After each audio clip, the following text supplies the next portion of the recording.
In 1975 Sacramento, a young girl named Harriet went out to play at the park and never returned home. Her concerned mother called police, and tragically the next day, her body was found in a dumpster just a mile away. Police quickly focused on two local boys who claimed it was all part of a child's game that went terribly wrong. But as you'll hear, there's so much more to this story.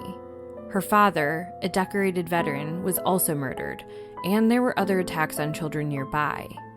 The details of this story simply don't add up. 50 years later, questions remain about how this case was handled and whether justice for Harriet has ever truly been within reach. I'm your host, Megan, and each week on A Simpler Time True Crime, I cover older unsolved cases and challenge the idea that a simpler time means a safer time. This week, I'm bringing to you the unsolved murder of Harriet Riley.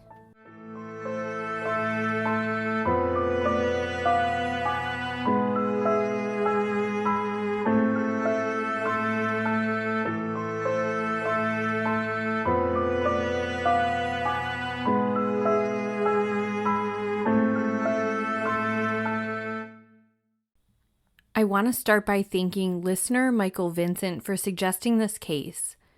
Not only did he do that, he did a ton of research on the case and did an amazing write-up on Reddit. I've linked it at the top of the source material in the show notes for you. Make sure to check out his other work. He's fantastic at research and piecing it all together cohesively for the reader. Just as a content warning at the top of this episode does discuss harm against a small child. As always, I'll include what's necessary to tell the story and nothing more, but please take care when listening. It was January 9th, 1975, and 6-year-old Harriet Elizabeth Riley was hoping to get out of the house and go play. She was wearing a quintessential 1970s style outfit. Brown flared pants, a brown top with a yellow plaid collar and sleeves, and she paired them with her knee-high green socks and black shoes. It was around 3:45 p.m., and she told her mother, Mamie Riley, that she wanted to go to Larchmont Park, which was about 4 blocks away from her home. Harriet lived in the 6400 block of Grattan Way, which is what is called the North Highlands neighborhood outside of Sacramento. Now, Sacramento in general was struggling with an uptick in crime in the 1970s, and the area they were living in, according to the source material, was feeling that crime shift in a really concentrated way. Still, in general, it was considered safe for kids to play in their neighborhood and play at the park. Harriet was the only daughter, and she had 3 brothers, Harold Jr., Charles, and Michael. Harriet's father, Harold Sr., had died tragically just a few years prior, and this left her mother Mamie a widow raising her children. January 9th was a Thursday, and so it would have been right after school because Harriet asked her mother if she could go to the park and departed around 3:30 p.m. Harriet frequently visited the park and was always told to be home by 5:15. So when 6 p.m. came and she hadn't returned, Mamie Riley called police. Because of Harriet's age and how it was January and colder and darker earlier, authorities did not delay their search at all. They took it seriously from the jump and called in resources for the search. This neighborhood and the park was really close to the McClellan Air Force Base, so they assisted in the search as well. According to the Sacramento Bee, 200 deputies and volunteers mobilized for the search for Harriet that evening. Air Force helicopters were used for a bird's-eye view of the surrounding rural areas. Conditions were less than ideal. It was chilly, it was dark, the area was a vast landscape to search, but it continued on throughout the evening and overnight. At the same time, police were out canvassing, and they were able to confirm, based on eyewitness accounts, that Harriet had made it to the park safely that day and was playing. The sun came up on January 10th without any sign of Harriet Riley. But on that Friday morning, a housekeeper at a nearby apartment complex called the Terry Crest Highlands Apartment Homes, opened a dumpster to an awful discovery. Just a content warning here, the next few sentences share some graphic details. There, wrapped in a plastic sheet with a bag over her head, was the body of a small child. Police knew right away that they had found Harriet Riley. Unfortunately, the news media caught wind of the discovery before officers could get to Mamie Riley's home. As a result, Mamie heard about the discovery from a news bulletin that popped up on her TV. Mamie Riley collapsed and had to be brought to the McClellan Air Force Hospital. This poor mother. I cannot imagine losing your 6-year-old and then finding out about her death and finding out that she was in a dumpster and hearing about it on the news. And this was not the first tragedy that Mamie and her beautiful family had endured, because just a few years earlier, her husband was murdered too, and his killer was still out there. Now police had to wonder, was young Harriet's killer the same as her father's?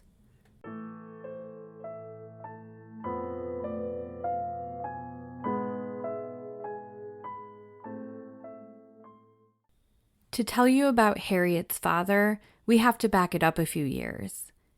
Harold Riley Sr. had arrived home from work at the McClellan Air Force Base just after midnight on Monday, September 27, 1971. At the time, the Riley family lived at 216 Olmsted Drive in Sacramento. The Rileys had lived in the Sacramento area before, but then Mamie and the kids had moved to be back near her family in Georgia while Harold was stationed in Thailand for a year. They had only recently moved back to the Sacramento area, and Harold had only been back from overseas for about a month. Harold was a technical sergeant, and based on what I could tell, he seemed to have a successful military career and was well respected. After returning home on that September evening, he got comfortable and changed into a t-shirt and shorts to get ready for bed. Mamie was already in bed and asked if, while he was up, Harold could go to the kitchen and grab her some water. He went to do so, and as he was in the kitchen, a large blast rang through the window. Harold always called Mamie Shorty as his nickname for her, and that was the name he called out. Mamie rushed to the kitchen to find her husband on his side, bleeding on the floor. He could no longer speak and was quickly losing a lot of blood. By the time the ambulance got there, it was too late. Harold Sr. had died from massive internal injuries caused by the shot, leaving behind his wife and children. He was just 31 years old. Detective Sergeant Joe Enlow told the paper that the gun was pressed right up to the window and that it hit Harold Sr. in the left side of his back. The window was a little bit more than 4 feet above ground level. Enlow and his team interviewed friends, colleagues in the military, neighbors, and anyone they could think of that he associated with to try to come up with a lead, but they came up empty. Harold was well liked, and they couldn't establish a motive or find anybody to even consider as a person of interest. His case quickly went cold. Mamie was too nervous and traumatized, understandably, to stay in the house, so she picked up her family and moved to the North Highlands neighborhood. Now, 3.5 years later, Mamie and her boys lost another loved one, their sweet Harriet, and police had to consider if there was any connection. Was Harold's killer someone close to the Riley family? Did he have a vengeful motive in killing Harold, and was Harriet's murder carrying that out further? Police didn't think so. They ruled out Harriet as being any sort of witness that was being eliminated. She was asleep at the time of her father's murder, and even if she was standing right next to him, she was so little and it was dark, and the suspect fled into the night. Sacramento Sheriff spokesperson Bill Miller told the paper the day after Harriet's murder, quote, "He was killed 3 years ago in strange circumstances. We don't feel there's any connection," end quote. I can't tell if there's a hint of anything we should read into that statement.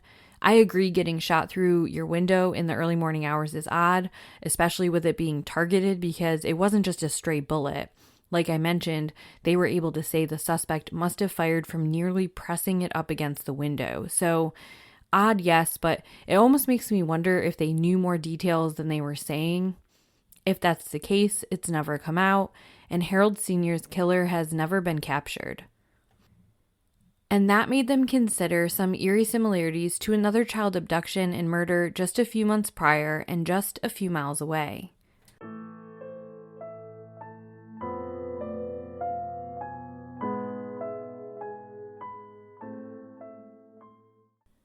As soon as Harriet went missing, the local community and investigators were having déjà vu, and for good reason. The name that kept coming up in their heads was Stephanie Black, and her case had some similarities to Harriet's. Stephanie was 11 years old, and she lived just a few miles away from Harriet Riley in the community of Rio Linda with her grandparents. Stephanie usually had a family member drive her to school each day. But on October 24th, 1974, she offered to walk to the bus stop. Her grandmother had been sick with pneumonia and was at home recuperating, and the sweet girl said she would just take the bus to help out her family and basically take one logistical item off their plate. Stephanie was the only child that got on at that bus stop up the road, and her book bag and school items were found near the bus stop. We know that she never got on the bus that day and never made it to school.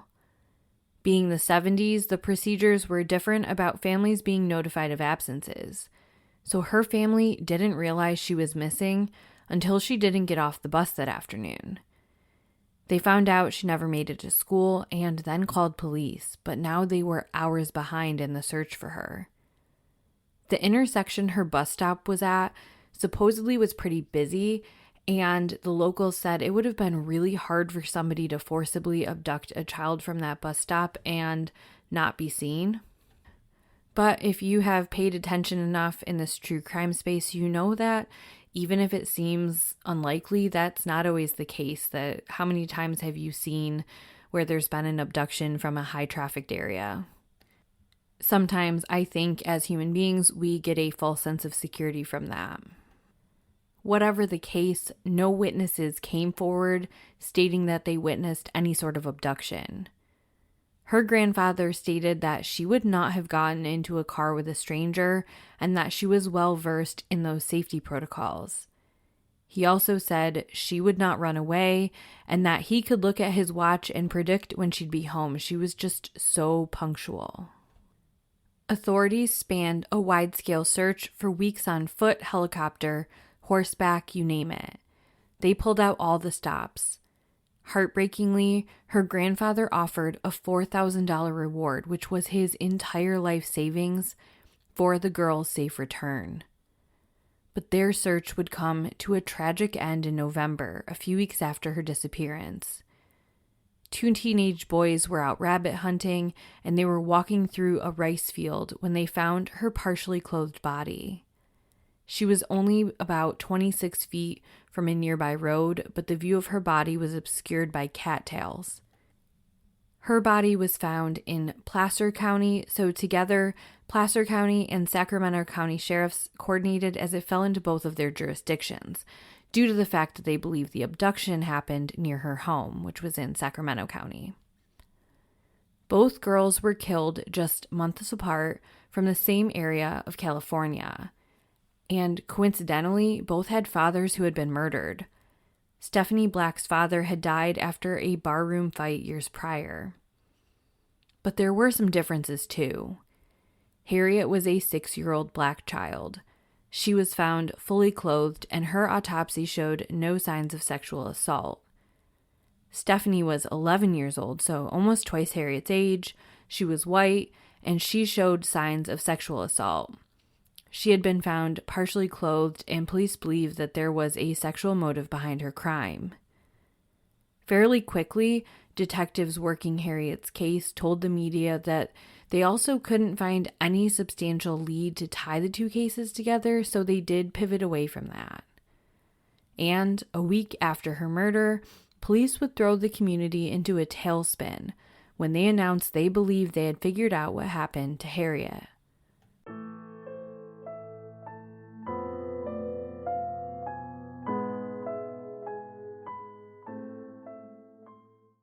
On September 12th, police told the press that they were no closer to solving Harriet's homicide, but that they were able to determine her cause of death: suffocation from the plastic bag found over her head.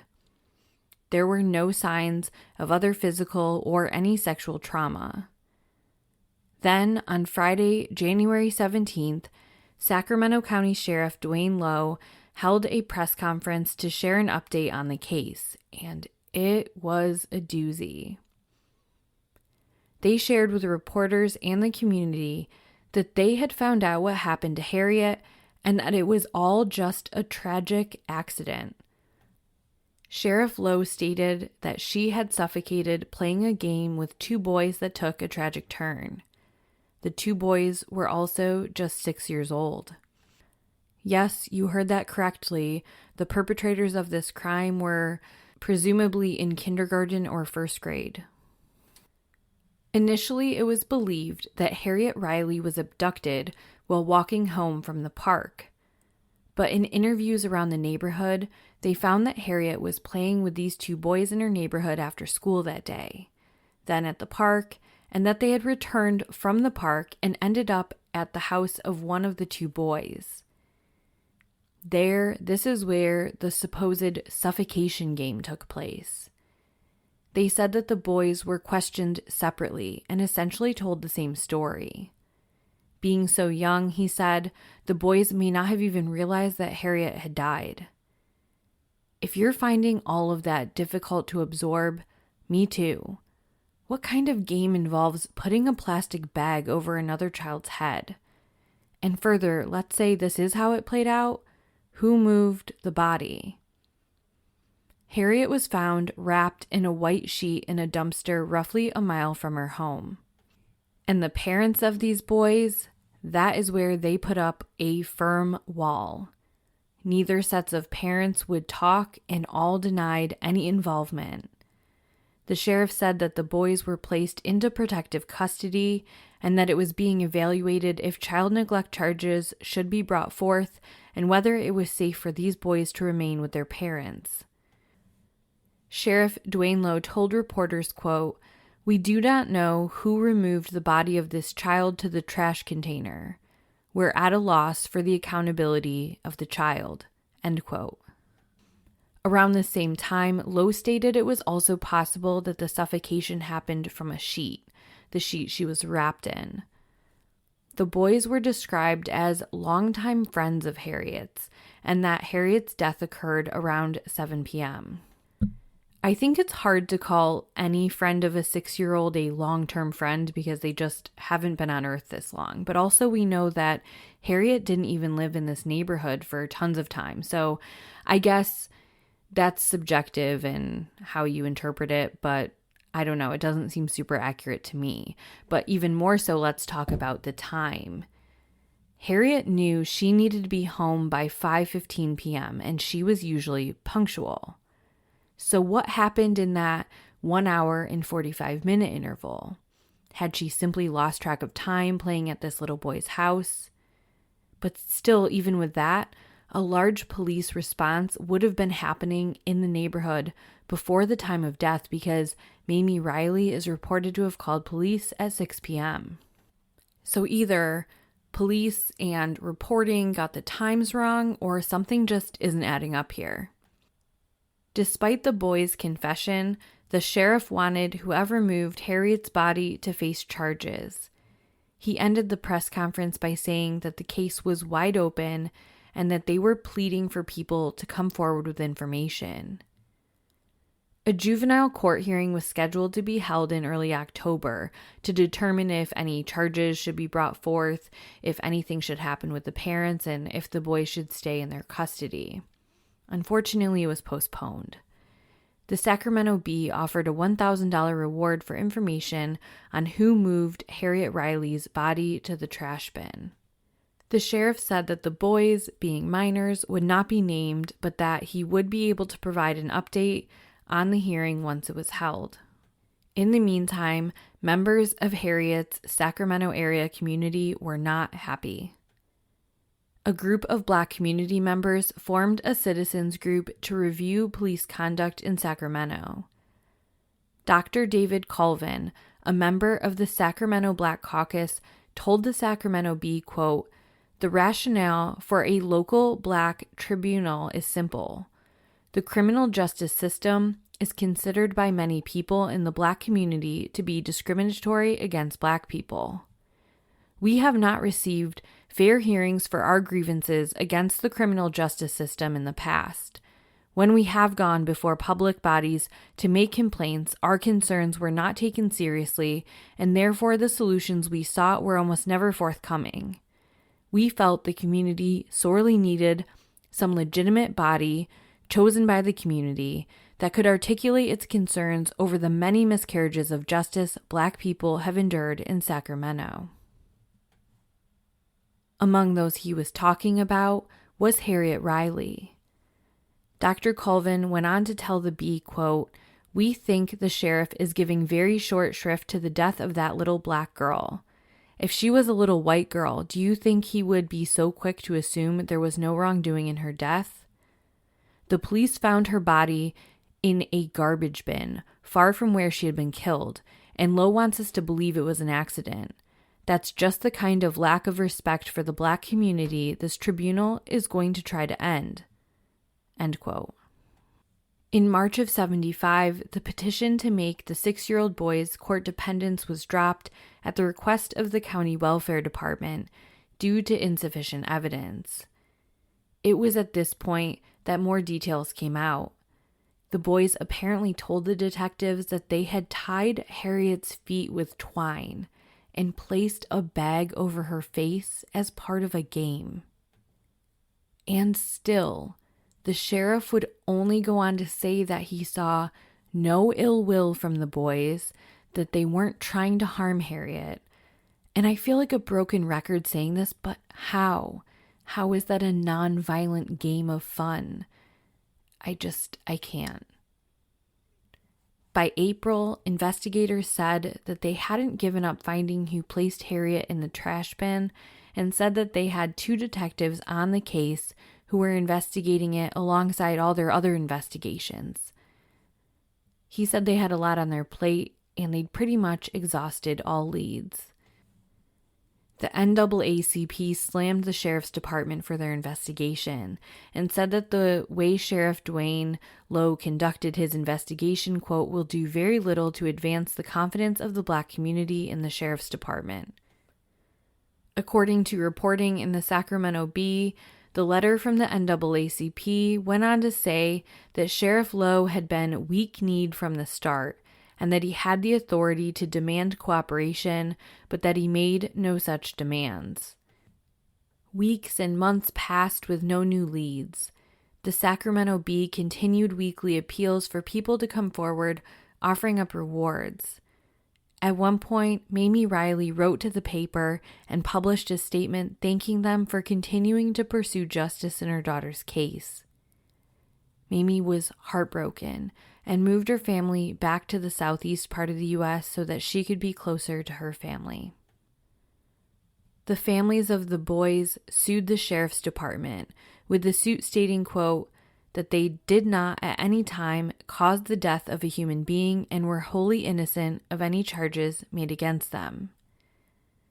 The outcomes of that suit, which they were pursuing $1.75 million in 1975, I wasn't able to find the outcome, so I just don't know. In 2015, 40 years after her murder, Harriet's case was put back on the Sacramento Cold Case website, and investigators announced that they were looking for new leads on the case. Curiously, the previous language around it all being an accident was absent. It's just speculation on my part, but it does give me some hope that better late than never. Perhaps the Sacramento Sheriff's Department was realizing that the early analysis of this case was not correct and that there was just more to it. that reducing Harriet's brutal murder to a game of child's play and harmless fun was a problem. Despite that renewed appeal, 10 more years have gone by, and now half a century has passed since Harriet left her home that day and never returned. What pieces of what has been put out there, which of it is accurate, what is missing? And is there a scenario where anybody faces consequences for the horrific way this beautiful young child died at just 6 years old? Mamie Riley died in 2019 at 79 years old, never getting justice in the death of her daughter or her husband. The cases of Stephanie Black, Harold Riley Sr., and Harriet Riley are all still unsolved. If you have any information, please contact the Sacramento Sheriff's tip line at 916-874-8477. You can remain anonymous. This has been another episode of A Simpler Time True Crime. If you appreciate the work I'm doing, please leave a 5-star review and share the podcast with a friend or on social media. Those who wish to support the podcast monetarily can do so via my Spreaker supporters page listed in the show notes. If you have any case suggestions for cold cases 20 years or older, please contact me at simplertimecrimepod@gmail.com. As always, thank you so much for listening, and join me again next Monday. To close out the episode, please check out this trailer for my fellow podcaster friend, April. She pours her heart and soul into her show, and she does a phenomenal job. There's not another show out there like it, so please go check her out.